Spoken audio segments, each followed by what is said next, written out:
Beneath the wide blue sky of Sydney, the harbour once stood divided not by water, but by distance. In the early 1900s, ferries carried workers back and forth across the shimmering waters, their decks crowded with people dreaming of something more permanent. Among them was a young engineer named Thomas, who would stare across the harbour each morning and imagine a single, sweeping line connecting both shores. Years passed before that dream took shape.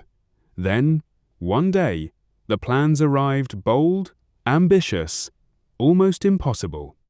The design came from John Bradfield, the man who believed the city deserved something extraordinary.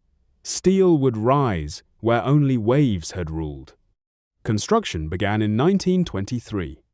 Thomas, now older, stood among thousands of workers as they climbed towering scaffolds, their hands blackened with grease, their faces set with determination.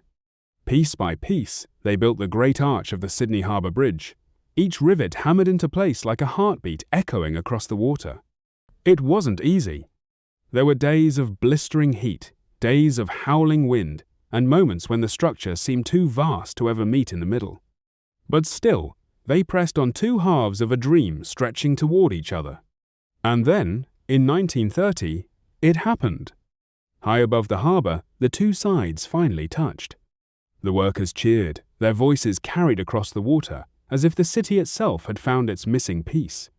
2 years later, during the opening of the Sydney Harbour Bridge, thousands gathered to witness history. Among them stood Thomas, now with his young son on his shoulders.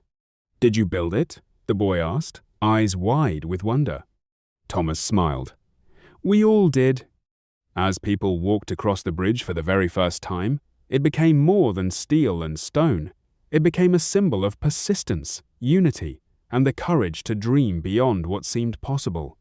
Even now, as cars rush across and ships glide beneath, the bridge stands strong not just as a crossing, but as a story of a city that refused to stay divided, and of the people who dared to connect it